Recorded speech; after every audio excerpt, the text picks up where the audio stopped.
We started out this morning right there about 300 yards from that tree. Now we've relocated about a mile and a half away, and we're right down here on the banks of the river. Okay, here's the deal. Last night's Chile Lano became this morning's 7:30 emergency. I knew I couldn't put that off till I got home, so I reached over in my pack and began looking for somebody across the river shot. And I began looking for some toilet paper in my bag. And I had a little bit, but not enough to get the job done, so the wind was wrong in my first spot. So I thought, well, I kind of had to set up where I was a little bit away from where I wanted to be to get the wind right. And so I figured since I had to go back to the truck, I might as well relocate. So I came all the way down here on the river. And there's just a little strip of woods, kind of a growed up field here. And most of the deer that travel east to west are traveling this little growed up tree line. I've got some openings to shoot into it. So the wind is in my favor here. It's blowing a little bit out of the east, southeast, so it's keeping me it's keeping my scent out of the tree line. So I'm going to set up here for a while. I don't like this spot as well as where I was, but with the wind being out of the east, I didn't really have any choice.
I don't know if you could see them running off.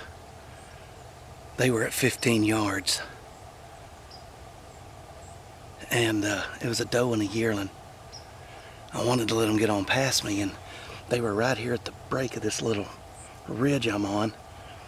And they went through the fence, and the yearling came up behind her. Anyways, they were at 15 yards, and the wind has been blowing just steady. When they got there, the wind stopped.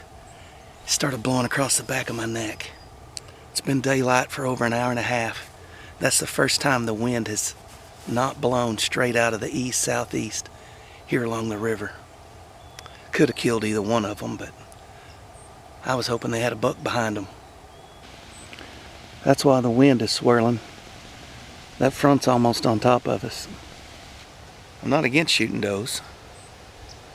I just don't want to fool with one in the rain, and looking back to the west, it's about to rain. Hey, it's the preacher. It's the evening of opening day of gun season.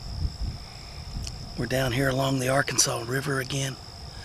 The river's just about 200 yards that way. Got wide open fields behind me. Just a brushy tree line running through here.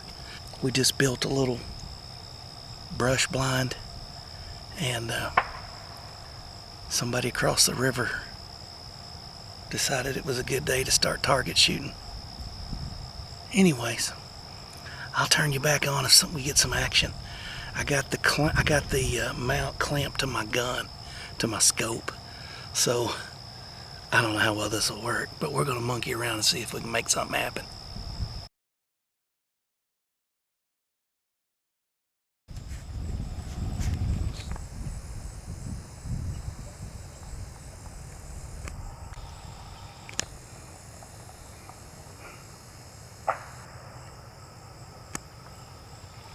That's a buzzard.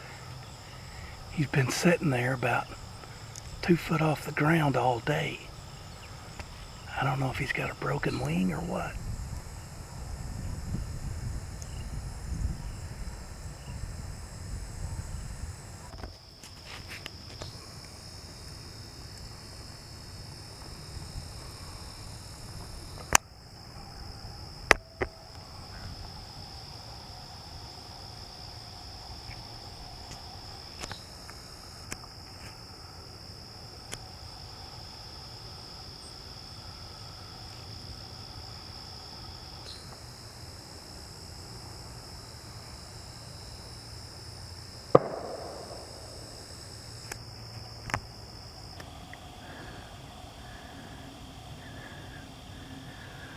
Big old storm clouds rolling in.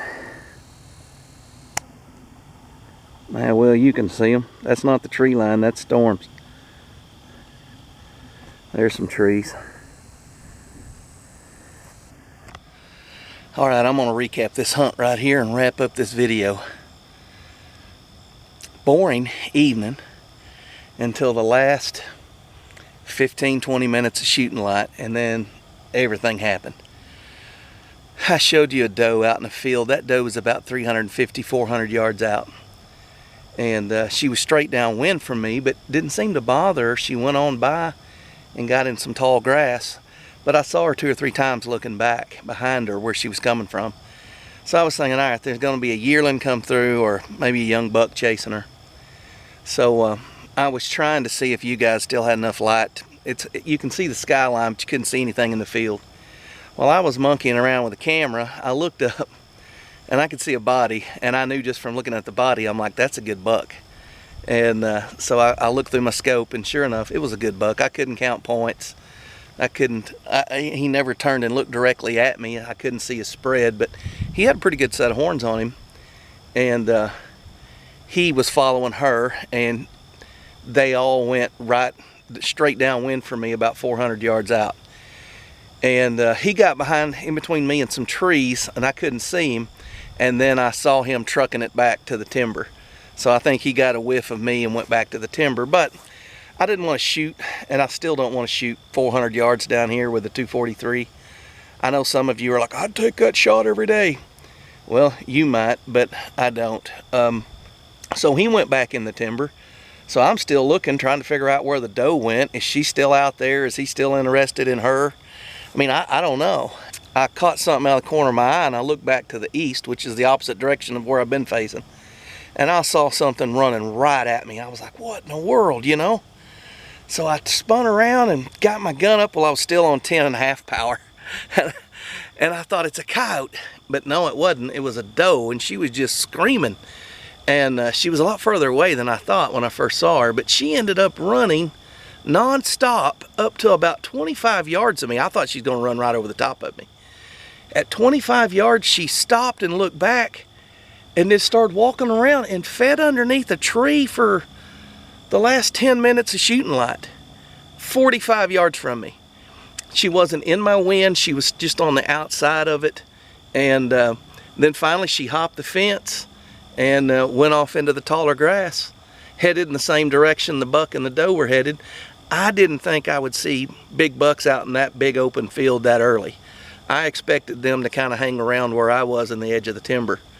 And they didn't do it. The does headed out early, and I'm sure there was a buck that was at one point chasing this doe, or chasing does with her, because she was by herself. But yeah, it was, like I said, it was a boring evening and a hot 10 minutes right before dark. So thanks for coming along with me today. First day of gun deer season in Arkansas down in the river bottoms.